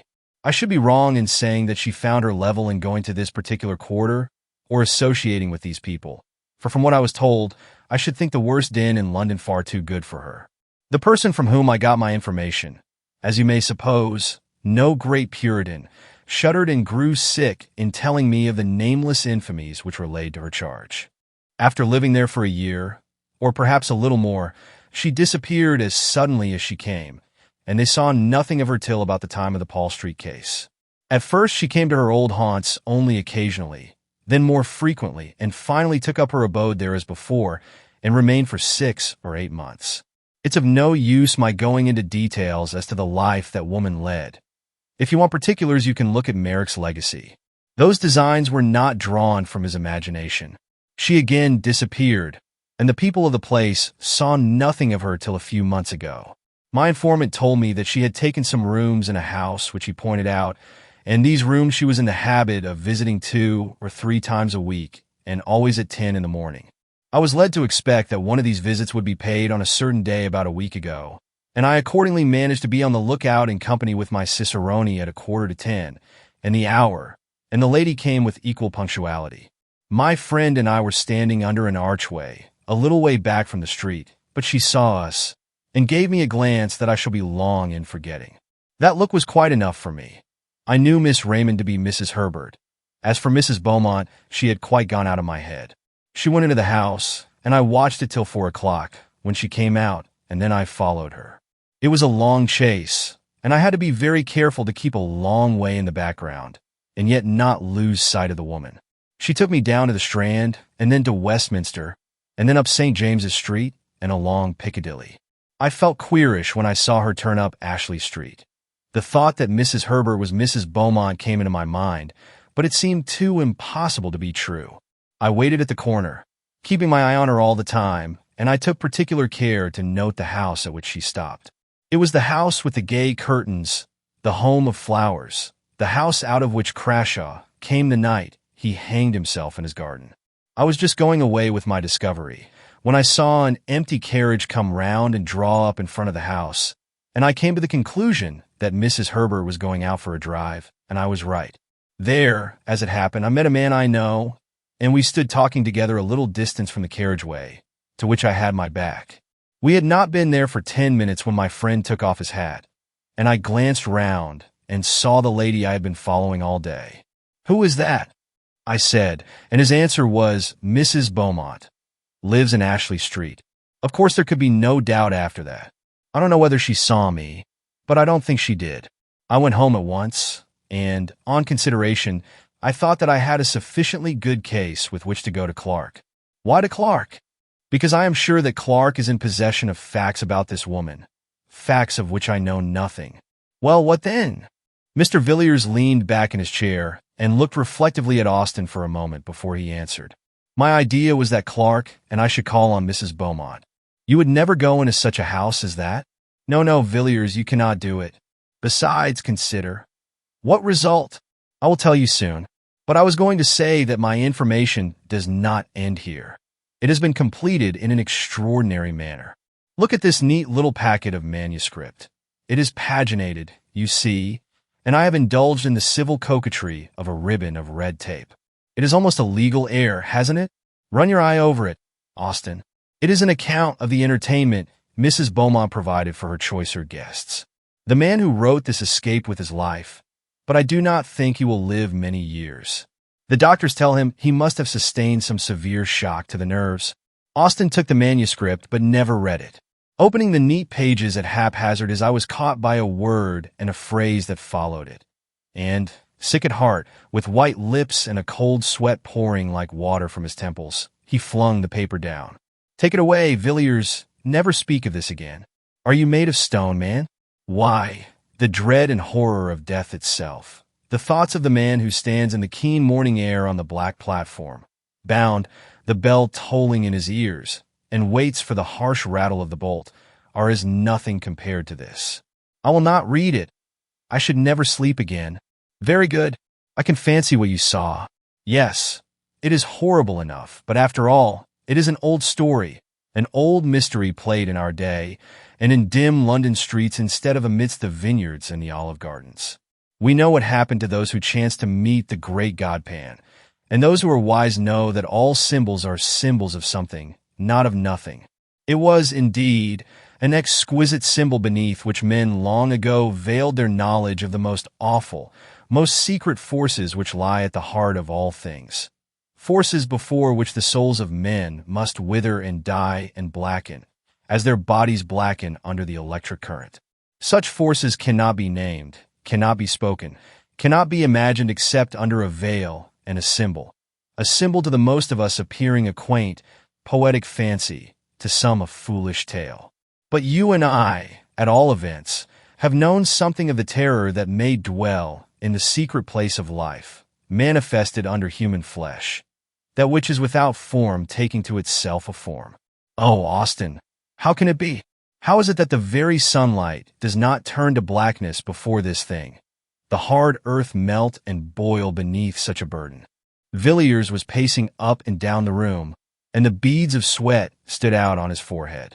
Austin sat silent for a while, but Villiers saw him make a sign upon his breast. I say again, Villiers, you will surely never enter such a house as that? You would never pass out alive? Yes, Austin, I shall go out alive. And Clark with me? What do you mean? You cannot. You would not dare. Wait a moment. The air was very pleasant and fresh this morning. There was a breeze blowing, even through this dull street, and I thought I would take a walk. Piccadilly stretched before me a clear, bright vista, and the sun flashed on the carriages and on the quivering leaves in the park. It was a joyous morning, and men and women looked at the sky and smiled as they went about their work or their pleasure, and the wind blew as blithely as upon the meadows and the scented gorse. But somehow or other I got out of the bustle and the gaiety, and found myself walking slowly along a quiet, dull street, where there seemed to be no sunshine and no air, and where the few foot passengers loitered as they walked, and hung indecisively about corners and archways. I walked along, hardly knowing where I was going or what I did there, but feeling impelled, as one sometimes is, to explore still further, with a vague idea of reaching some unknown goal. Thus I forged up the street, noting the small traffic of the milk shop, and wondering at the incongruous medley of penny pipes, black tobacco, sweets, newspapers, and comic songs which here and there jostled one another in the short compass of a single window. I think it was a cold shudder that suddenly passed through me that first told me that I had found what I wanted. I looked up from the pavement and stopped before a dusty shop, above which the lettering had faded, where the red bricks of 200 years ago had grimed to black, where the windows had gathered to themselves the dust of winters innumerable. I saw what I required, but I think it was 5 minutes before I had steadied myself and could walk in and ask for it in a cool voice and with a calm face. I think there must even then have been a tremor in my words, for the old man who came out of the back parlor and fumbled slowly amongst his goods looked oddly at me as he tied the parcel. I paid what he asked and stood leaning by the counter with a strange reluctance to take up my goods and go. I asked about the business and learnt that trade was bad and the profits cut down sadly. But then the street was not what it was before traffic had been diverted, but that was done 40 years ago, just before my father died, he said. I got away at last and walked along sharply. It was a dismal street indeed, and I was glad to return to the bustle and the noise. Would you like to see my purchase? Austin said nothing, but nodded his head slightly. He still looked white and sick. Villiers pulled out a drawer in the bamboo table and showed Austin a long coil of cord, hard and new, and at one end was a running noose. It is the best hempen cord, said Villiers, just as it used to be made for the old trade, the man told me. Not an inch of jute from end to end. Austin set his teeth hard and stared at Villiers, growing whiter as he looked. You would not do it, he murmured at last. You would not have blood on your hands. My God, he exclaimed with sudden vehemence. You cannot mean this, Villiers, that you will make yourself a hangman? No, I shall offer a choice, and leave Helen Vaughn alone with this cord in a locked room for 15 minutes. If when we go and it is not done, I shall call the nearest policeman. That is all. I must go now. I cannot stay here any longer. I cannot bear this. Good night. Good night, Austin. The door shut, but in a moment it was open again, and Austin stood, white and ghastly, in the entrance. I was forgetting, he said, that I too have something to tell. I have received a letter from Dr. Harding of Buenos Aires. He says that he attended Merrick for 3 weeks before his death. And does he say what carried him off in the prime of life? It was not fever. No, it was not fever. According to the doctor, it was an utter collapse of the whole system, probably caused by some severe shock. But he states that the patient would tell him nothing, and that he was consequently at some disadvantage in treating the case. Is there anything more? Yes.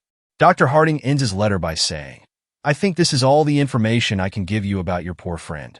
He had not been long in Buenos Aires, and knew scarcely anyone, with the exception of a person who did not bear the best of characters, and has since left a Mrs. Vaughn. Chapter 8. The Fragments.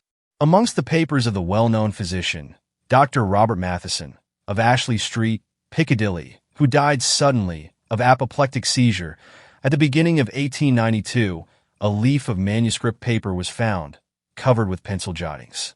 These notes were in Latin, much abbreviated, and had evidently been made in great haste.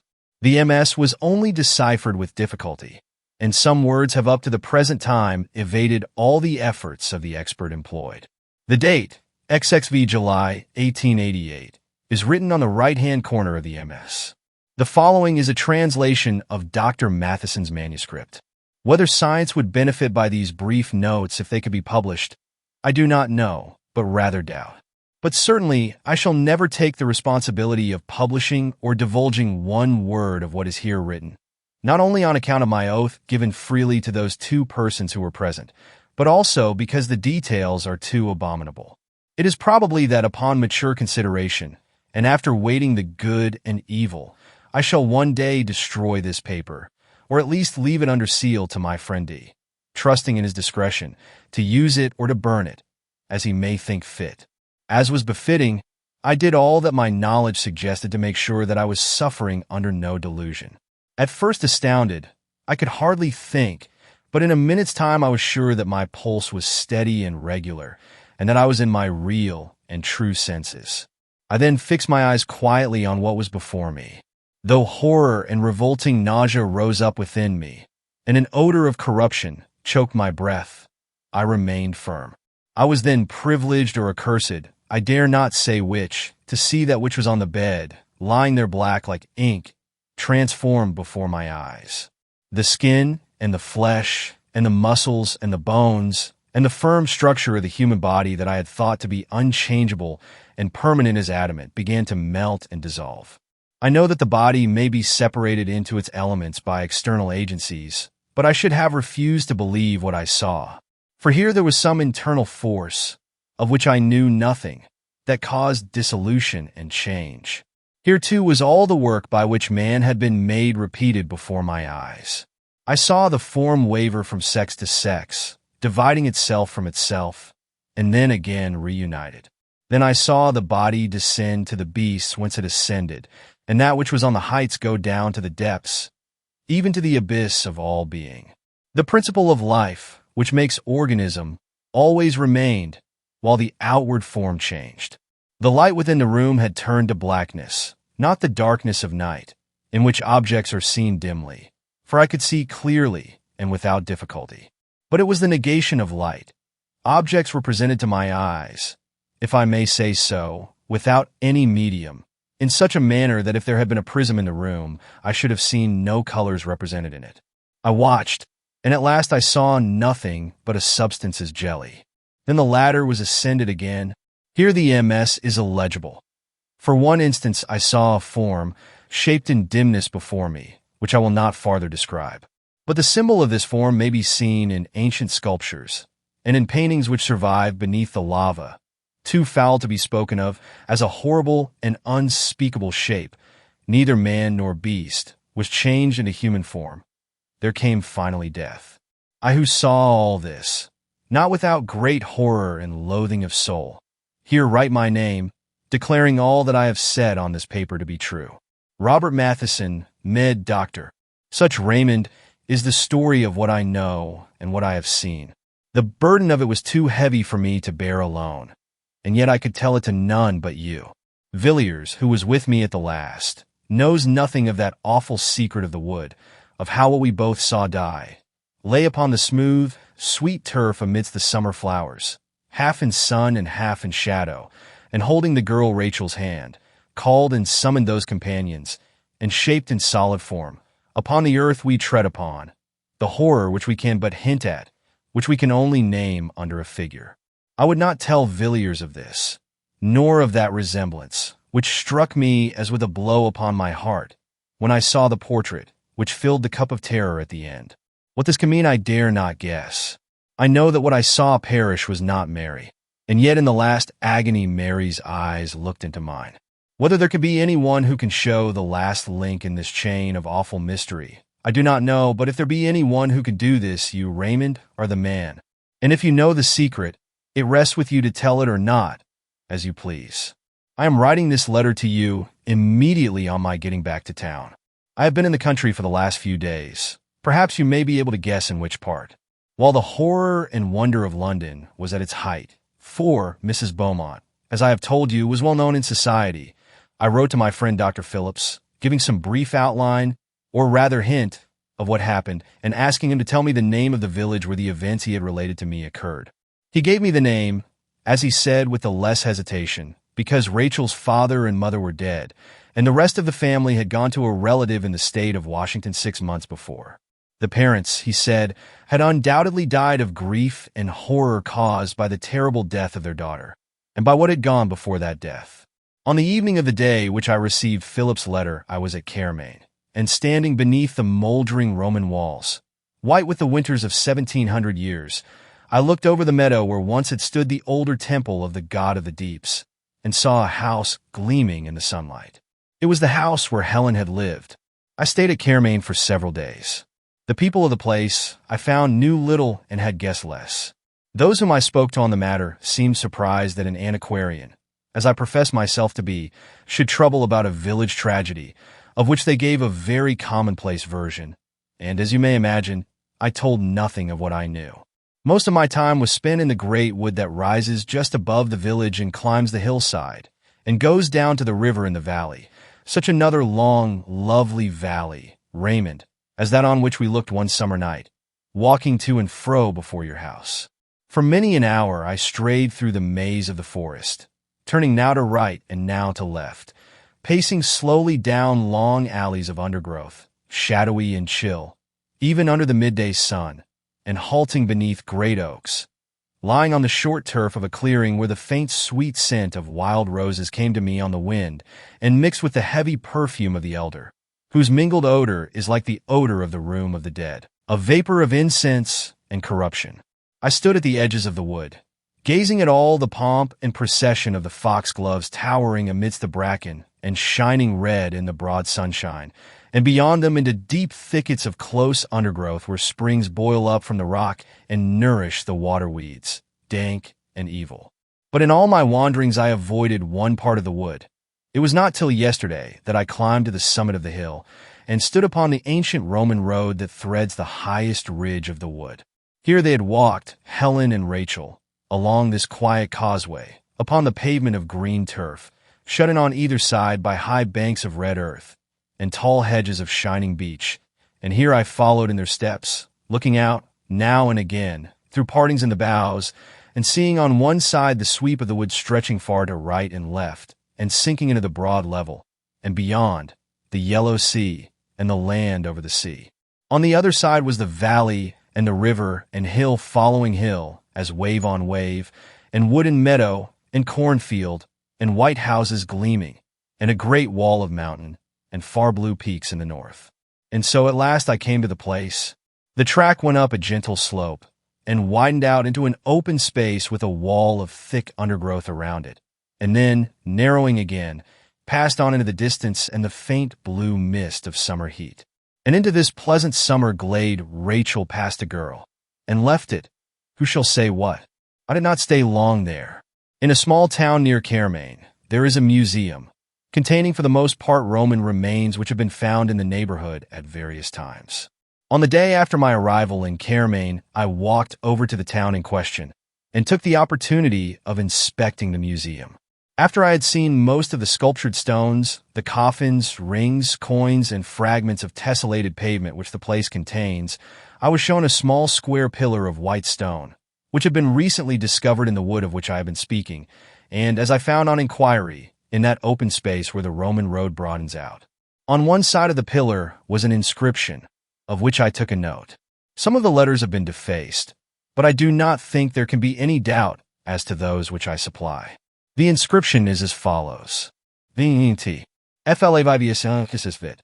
Kirkeren vitius. Quas vias vbvm bra. To the great god Nodens, the god of the great deep or abyss. Flavius Senilis has erected this pillar on account of the marriage which he saw beneath the shade. The custodian of the museum informed me that local antiquaries were much puzzled, not by the inscription or by any difficulty in translating it, but as to the circumstance or rite to which allusion is made. And now, my dear Clark, as to what you tell me about Helen Vaughn, whom you say you saw die under circumstances of the utmost and almost incredible horror. I was interested in your account, but a good deal, nay all, of what you told me I knew already. I can understand the strange likeness you remarked in both the portrait and in the actual face. You have seen Helen's mother. You remember that still summer night so many years ago when I talked to you of the world beyond the shadows and of the god Pan. You remember Mary. She was the mother of Helen Vaughn, who was born 9 months after that night. Mary never recovered her reason. She lay, as you saw her, all the while upon her bed, and a few days after the child was born she died. I fancy that just at the last she knew me. I was standing by the bed, and the old look came in her eyes for a second, and then she shuddered and groaned and died.